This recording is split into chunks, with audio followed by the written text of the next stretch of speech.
Well, hello folks, this is video one. Trying my own YouTube channel. Been watching all the other ones for so long. And I used to have a big, huge shop, in the city on our property, 30 by 60 with 10-foot ceilings.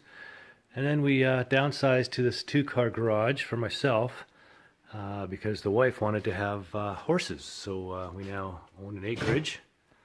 And we got a couple of those out there, which I put all that together last year when we moved in. Big hay barn there, made out of tin and a metal carport shed, and then this is a basic horse stall. That's all electric fence. That's actually an outdoor sand well, keeping water for the horses all year. We have heat lamps in there to keep it warm because it's pretty damn cold out there. Anyhow, interior wise, I keep some basic tools still. Got my Lincoln MigPack 180. It's been a great welder. I started off actually with this old Princess Auto flux cord welder. It didn't take long before I wanted to jump up to a gas welder, and that's done me well over restoring probably 30 cars over 20 years. Have a oxyacetylene, can't go without a heat wrench sometimes. Just replaced wheel bearing on my 2006 Ford truck, and definitely came in handy to get that apart. I did a few things in the past. I got my garage in Carcraft magazine. They used to do this thing called This Guy's Garage, and I had my garage featured in that. Sorry about the reflection there. And nowadays I just have a 2001 Porsche Boxster. I used to have this beautiful 67 Galaxy that I restored. We had that for about 15 years. I just traded it off on an old man's car, the Mercedes CLK 500. It certainly doesn't turn heads the way the Galaxy does, or did, but it's time for somebody else to enjoy it, and I can just have a car that runs well and does well. I befriended the vice president of BenPack lifts years ago, and gave me a great deal on a lift, which I used and promoted for years. And they also carried these Ranger toolboxes, which was a great box. Did me well. I keep all my sockets and wrenches up there, a few small things, and then of course your basics, drawer full of screwdrivers, all my electrical stuff, or electrical that. Good selection of pliers. And then half-inch socket set. That's key for a lot of stuff, working on American cars especially. All my Torx and hex keys. Punches and dies. Good selection of that kind of stuff in there. Specialty tools. And then here's more on the electrical compression engine side. I did a lot of engine rebuilding. I have the entire suite of tools to rebuild and hone an engine, etc. On the bottom box we have our assortment of wrenches, gear wrenches, ratcheting bent wrenches, your standard stuff like that. Here's your torque wrenches and breaker bars. Of hammers. That's probably about half or less of them. I have an entire other box dedicated more to body work, because that's what I specialized in for years. Body work and restoring cars. A lot of show cars, close to show cars, very nice drivers. Some of my vice grips. That's just a very small selection of my vice grips. Air tools. Everything from body saw to air ratchet, grinders, sanders, punchers, things like that. These would be all some of my brake tools. I also have a separate kit just for brakes that I can grab and bring it to the car and have everything sort of in one box. I like to have that. Some of my specialty kits, stud sockets, and bent wrenches. Some more things. Stud extractors, a lot of my files, etc. This is a really handy tool to have. It's the impact driver set. Whenever something's stuck, you put that on it and hit it with the hammer. you know, forces the bit down into the screw or fastener while it's turning at the same time. It's gotten me out of a lot of jams, and if that doesn't work, of course, then you're back to the heat wrench, oxyacetylene tank. 1/4-inch socket sets, handy for all the small stuff. Some of these things I bought at yard sales. Look at this old beauty of a set, $5. That's let's see if I can open that with one hand. There you go. Nice little set. Quality stuff. This is actually my dad's box. My dad was a body man. He owned a body shop in Vancouver, and this is an original snap-on box. Here, I'll move these helmets here, snowmobile helmets, out of the way for a second. And here's the actual original property of, that's my dad, Ulrich Danneberg. And then of course, this is a race car I built for my now wife when she was my girlfriend. We raced that in Vancouver. And this is my old box. Like I say, mostly bodywork stuff, a lot of heavy tools, hammers and stuff like that. Here's all the dollies, nothing but bodywork, hammers, dollies, files, things to backing up for hammering on. In here, whole set, another set of vice grips. Whenever you're doing panel work, you need a lot of vice grips, of course. Well, good day, folks, and Merry Christmas, actually. This is Christmas Day. And I was in here working yesterday, and this is about noon Christmas Day, so a bit of a lull in the day. So I came out to give you a quick update here. You got all the shrouds off and outer shrouds for the engine. And here's the issue we're having, of course, with this one, is that the starter not disengaging. So there's not enough power going through the windings of the starter to pull that back, and therefore there's just not enough power going through it. And the symptoms were that it was cranking very slowly and barely at all, and it wouldn't crank it enough to fire it, that's for sure.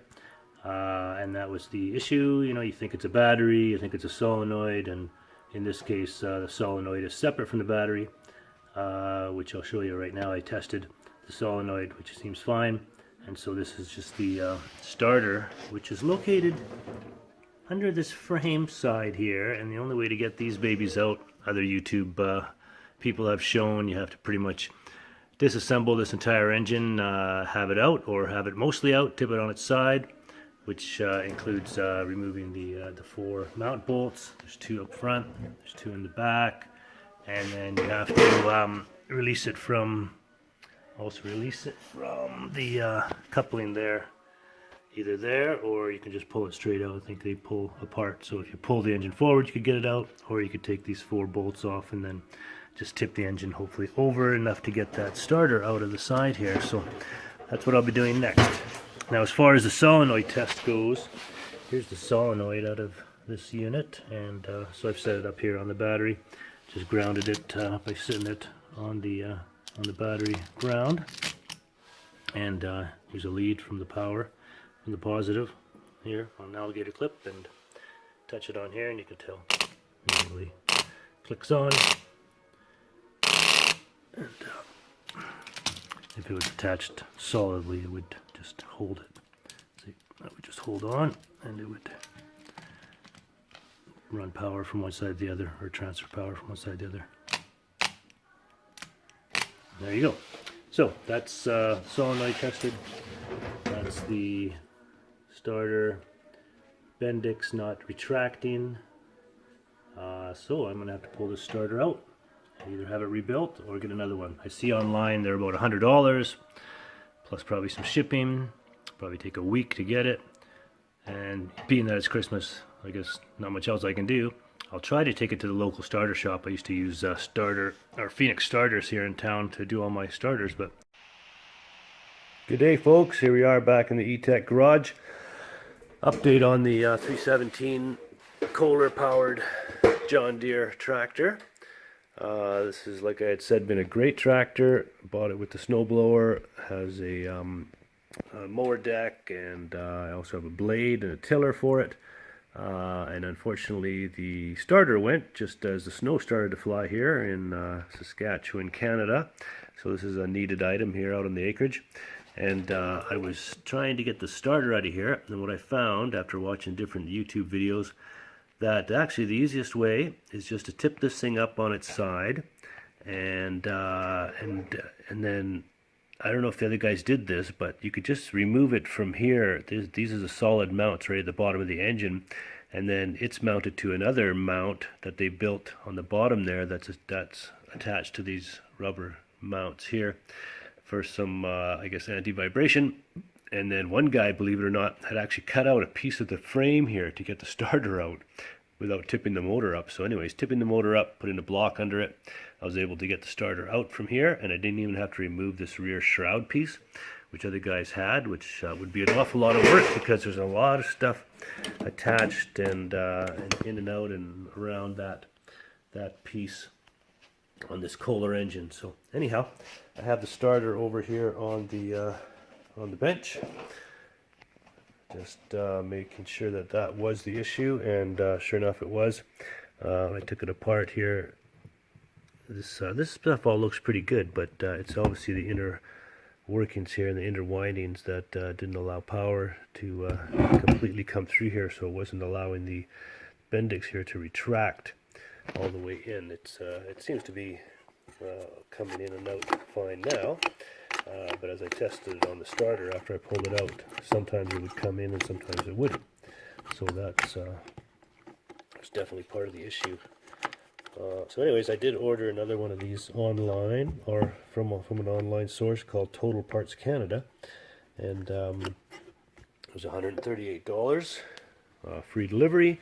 Supposedly supposed to be here by Friday, so once we get that back, I'll be able to reinstall that, and hopefully that is the issue, and then we'll put that in. Now, this all started when I went to adjust the PTO, adjust the air gap on that, which you need to adjust with feeler gauges in these slots here. You put a feeler gauge in here, and that's supposed to be a 0.018 gap. And you roll these in and out, which is a lot easier now with the engine and the shrouds off. I was doing it with everything attached, which was a bear. And I actually ordered another PTO, but now I'm thinking that this one might be okay. I probably will change it since I have the part anyways, and then everything will be new and renewed. And if that one's still good, I'll just have a spare part. Anyways, that's where we're at today. And once we get that starter, new one, I will show you how that goes back in, and hopefully we're back in business here with the John Deere 317 tractor. Thanks for watching. Alright, so that's what I got. Starter, part number 410-21021. This came from Taiwan. Alrighty.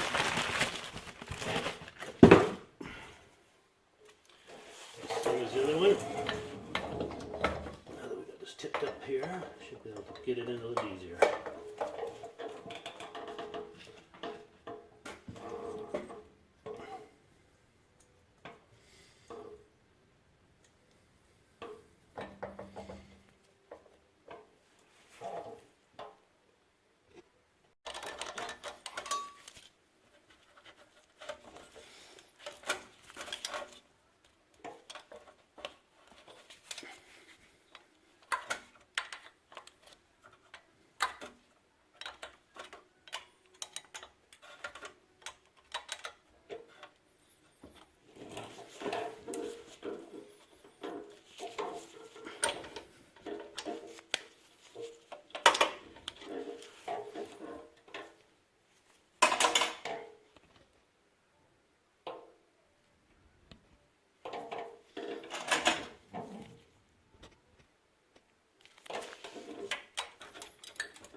give this a quick test here before we get it all back together and find out it wasn't the starter.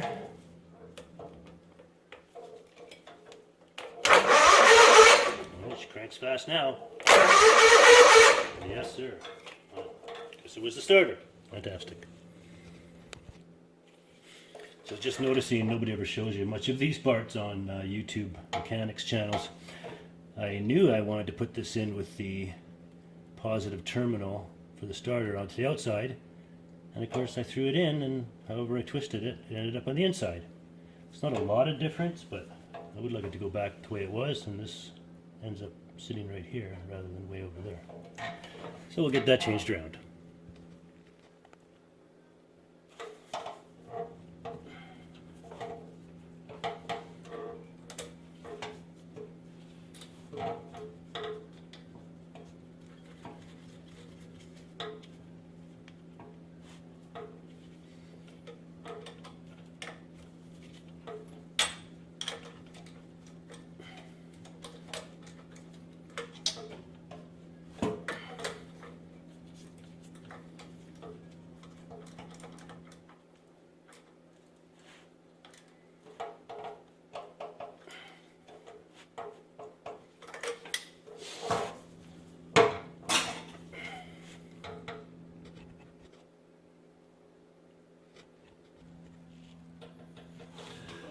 What I'm going to do is just check the air gap on the PTO before we go too far and get all the shrouds back on.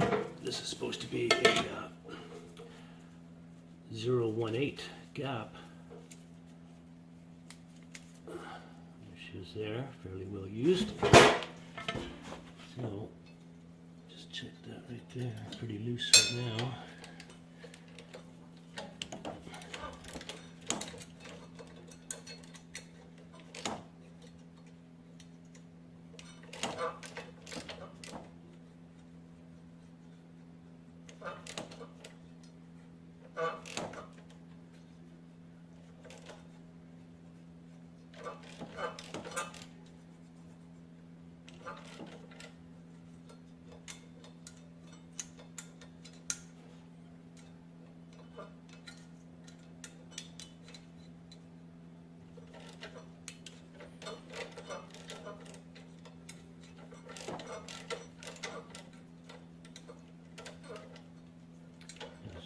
Right there, and we check all 4 of them here. There's 4 holes, 4 nuts. Get it all squared in there at 0.18 on each one. That one's also a little loose, so that one's squared away as well. There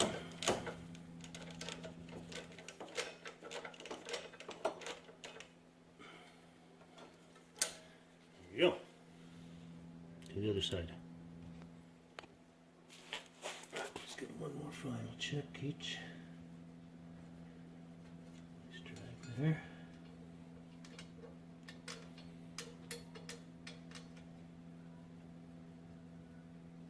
Nice drag there.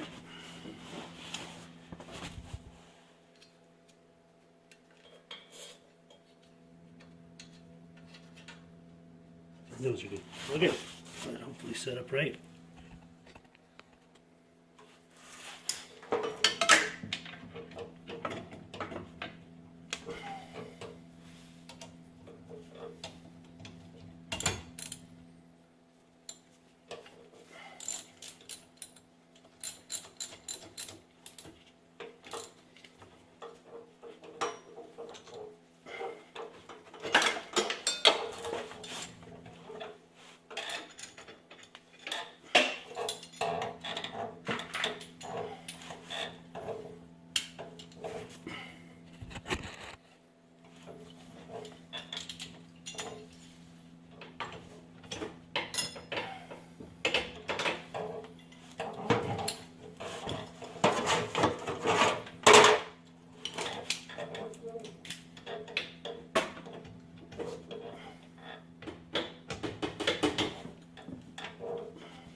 Alright, so I think I mentioned this when I was taking a look at it after I had it apart.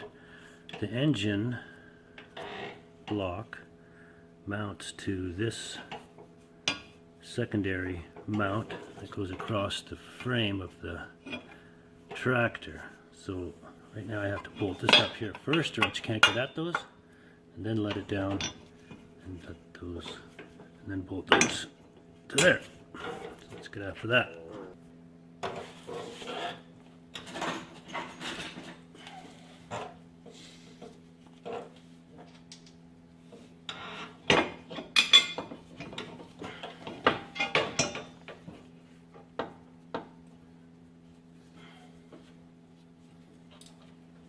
There's no room whatsoever there. Thank you very much.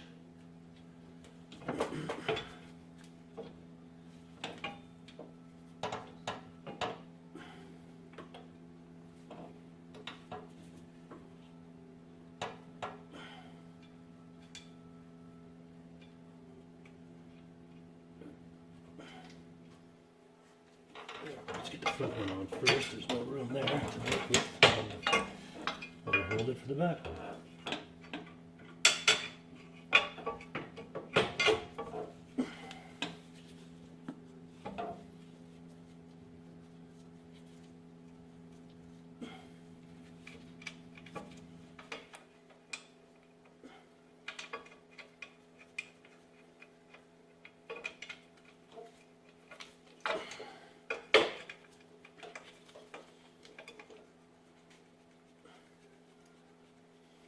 Remember the sayings your dad had when he was working on stuff like this? Just so incredibly not PC anymore. Can't use those types of words or phrases anymore.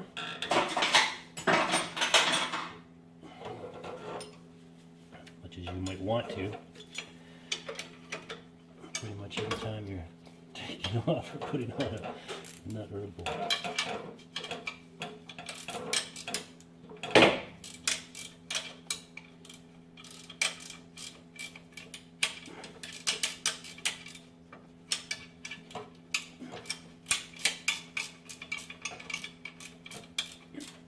Not to mention you do this for 35 years and you still put the wrench on backwards every single time.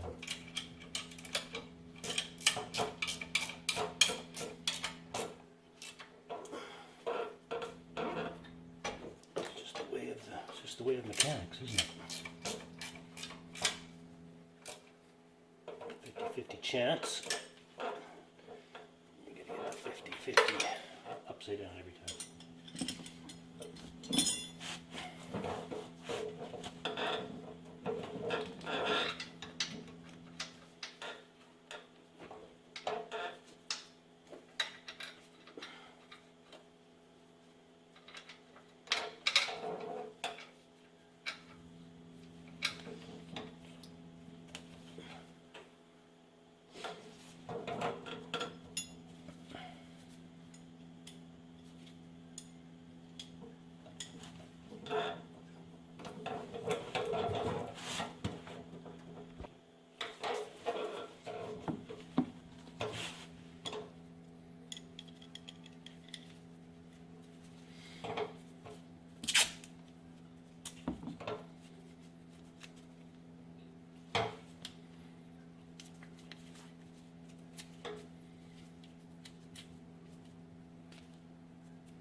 What did I say?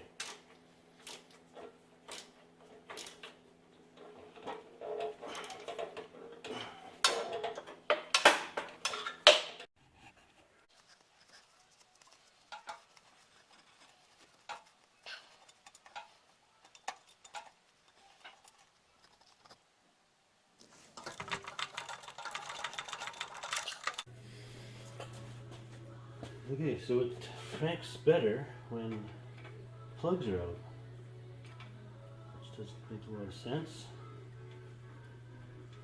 Let's do a pressure test here.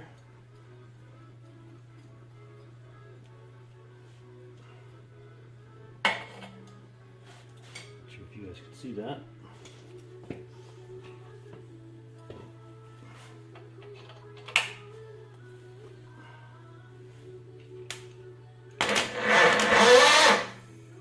As soon as I put that in there, it doesn't.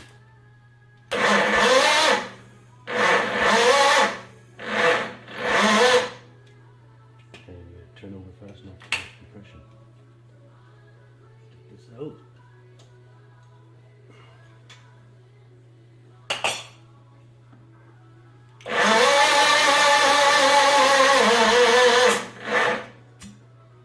It does. A little easier with no compression. Turns over a little faster with no compression, but then it dies anyways. And I'm sure I have a good ground. I've grounded it everywhere. I mean, this is right on the block here, so I can't be a bad ground. This is right to the starter. Get it a little warm. Look at that.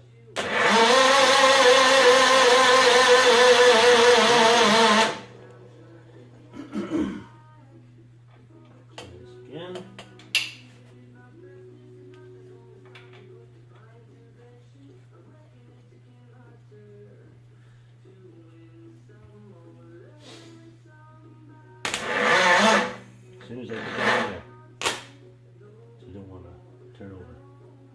All I have to do is take this out.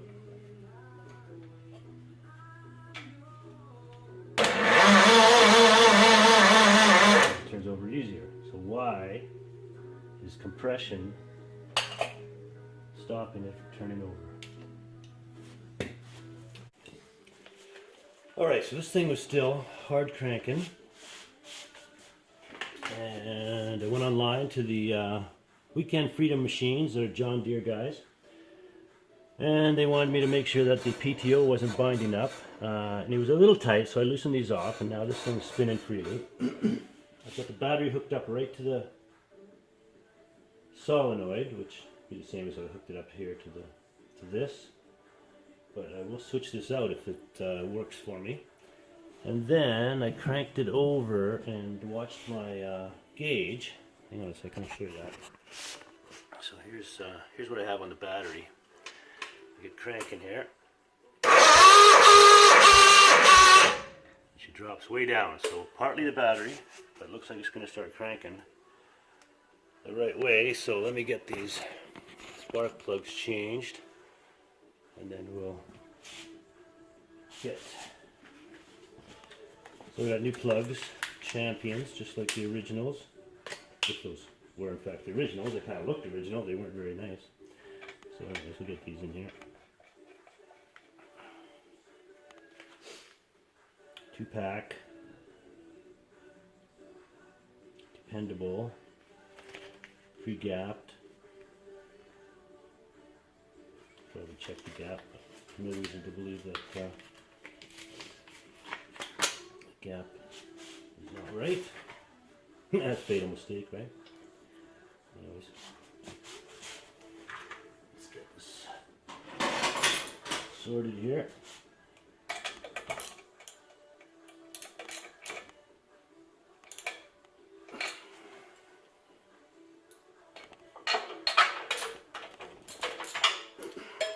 Show you what these ones look like. They're not terrible, but I mean they're fouled because it's running a little rich, but that's actually pretty good.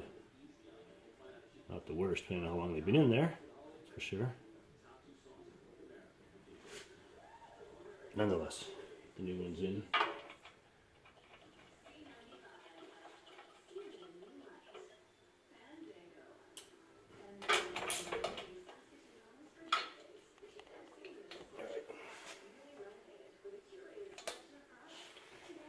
That and that, done.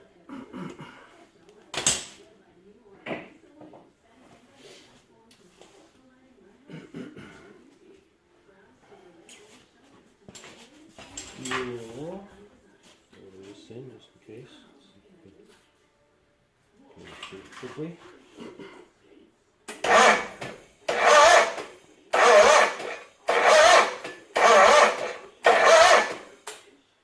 Back to normal, back to where I was. As soon as I put the plug in, is the battery too weak? I mean, right now it shows 12.65, but as soon as you crank it, it drops down. So let's see if that's the issue. I've had it on a charger for a long time. Right, pups? Pain in the ass, isn't it? What do you think? Are you the shop dog? Are you the shop dog? What do you think's happening in here? Oh, yeah, he says, what do you bother? Why do you bother? Yes, I know. I could help you. You could help me? Could you help me? I think you could. I know. Danica. That's Danica P. As in Danica Patrick, race car driver dog.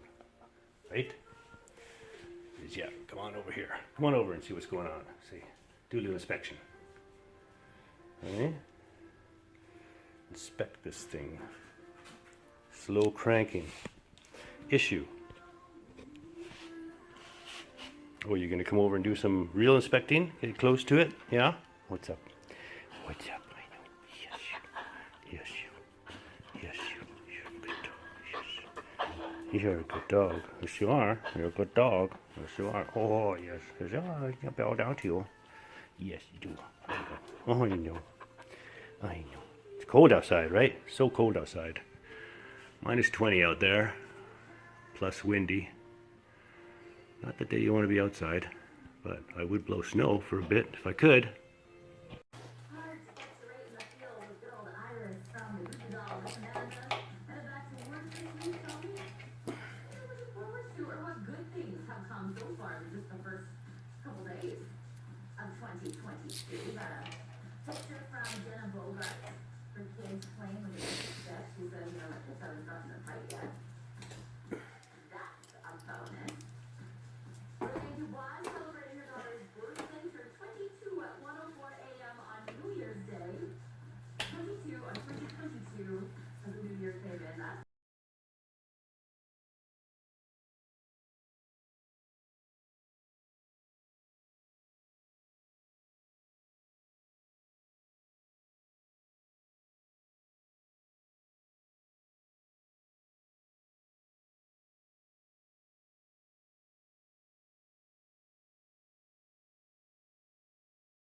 Hello.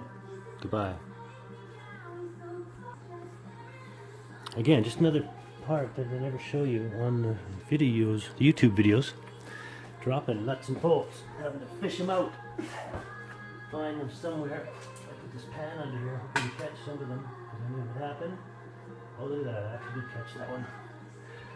I actually did catch it. I'm sure I'll drop it again though, because it's in a really bad spot. Look at that, stuck way down underneath there is where the nut goes for the bottom of the solenoid. I mean, come on. Is that seriously the right spot for it? I have to doubt it. This goes here, this goes there, and that goes on there, so I'm sure I had to turn the right way. And they just, like, I don't know. They drill some of these things first and then put everything else on after. That's what happens. Anyways, enough bitching. Time to reach in there and get her done. I'll spare you the cussing. Okay, so we'll use the old tape trick again. Tape on there.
Okay, so check this out. I can't get that one nut or bolt and nut through there to get the solenoid on for the life of me, just because of all the stuff in the back. Getting really frustrated, so I could either be a jerk and just hook the solenoid on with one bolt and leave it like that, but I mean it grounds to that, so really should have two and have it tight. So here's what I'm going to do. I'm going to take my tap and die set, find a bolt that's a little bigger than what went in there before. So this is big enough that I could tap that hole that's in there and then just run that into the steel, because it's a real thick steel plate that it has to go through. So anyways, you find the right die first of all that fits this. Check it, runs through there nicely. You can even run it through and clean it up, the bolt that you're using, and then you match that up. That's a M8 by 125, so it's a metric bolt, and that corresponds to this guy right here, M8 125. So we're just going to go and tap that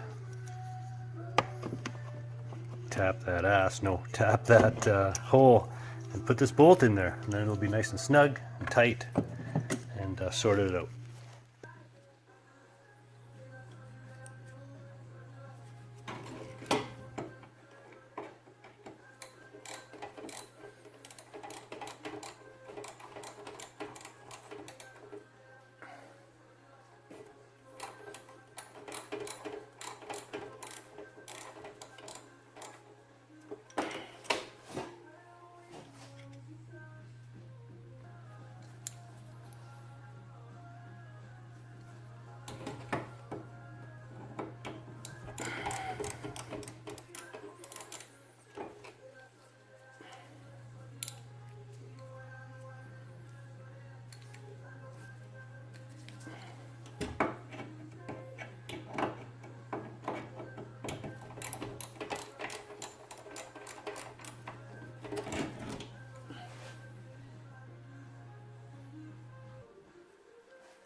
Alright, so that goes in and out of there nice.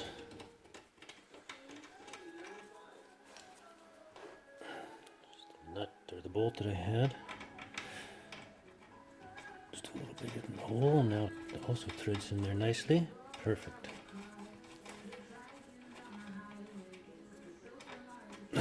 Enough of struggling with that solenoid to get that on there. Now I can just nut it up.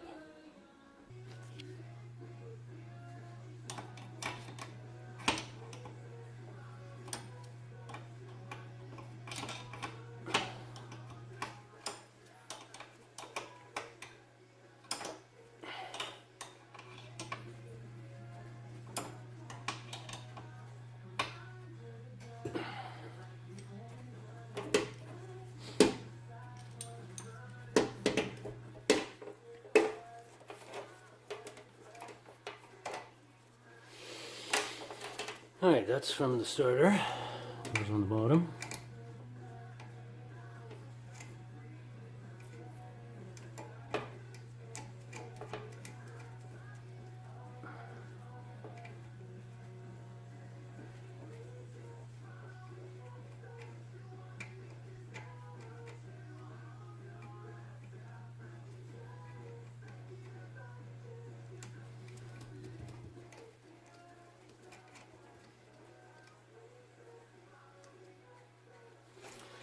This one, battery, into the ignition. In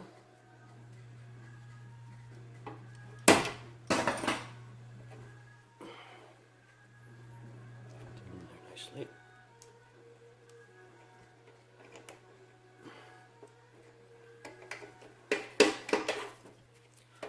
Come on, sweetheart.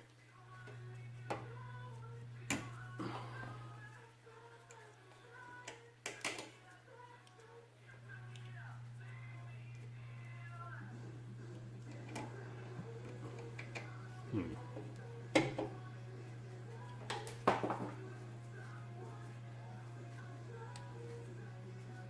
want to stress these wires too much.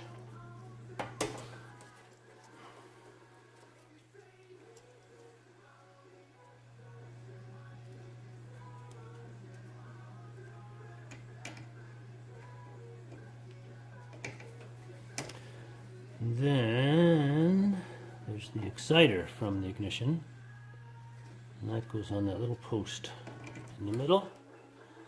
That tells it to attach the battery to the starter.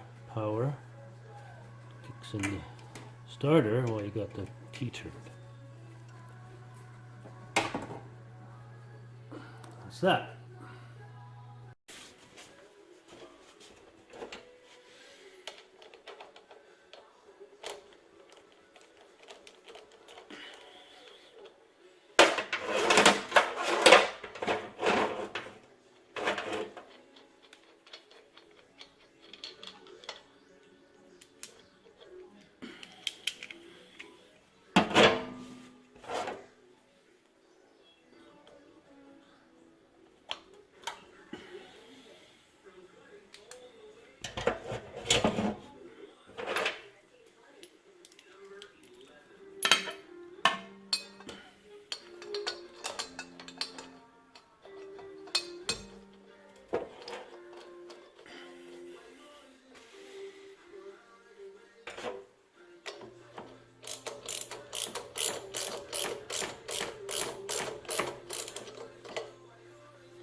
Alright, we're going to test it here. Battery on. Positive. Attached here. Get that off the side.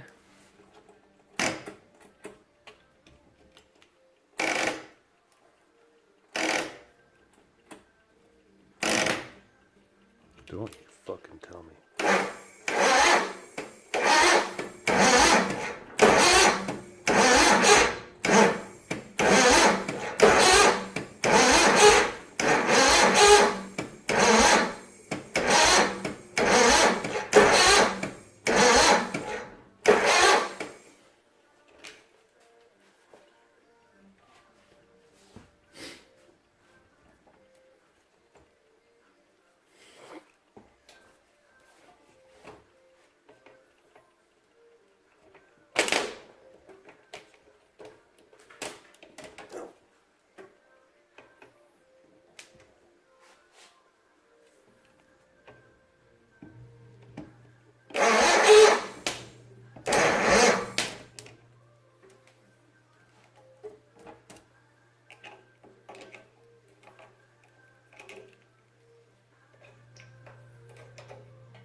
There's a lot of smoke going on. Ow! Jesus Christ. Oh! Fucking hot down there. What is going on? It's hot. Fuck. Holy shit. Okay, so I've removed the PTO front plate. I still don't understand why this would make a difference, so now it's not attached to that. And, I mean, this spins freely. So this one was on, so even if this was attached. But anyways, I'm not as smart as some people, so let's...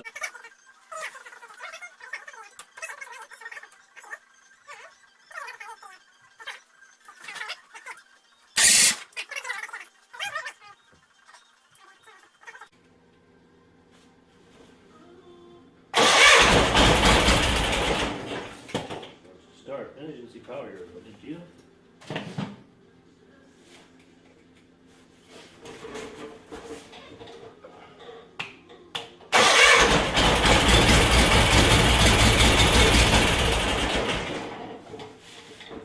Yeah, she's gonna run.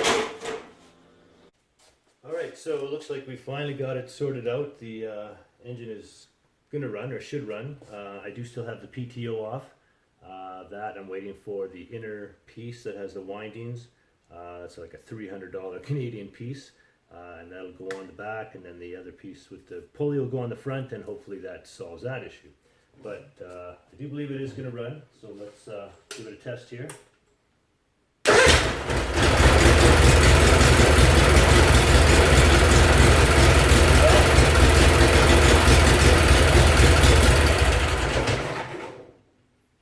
Alright, so that was an awful lot of back and forth and work and getting the starter in there, and then finding out it was actually the PTO. Not sure if it was a starter too, but now we have a new starter. PTO is coming, and I'll update this video when I get that and get it all back together, and hopefully we can throw some snow again this year. Alright guys, thanks a lot. Thanks for sticking it out with me. That was a long one.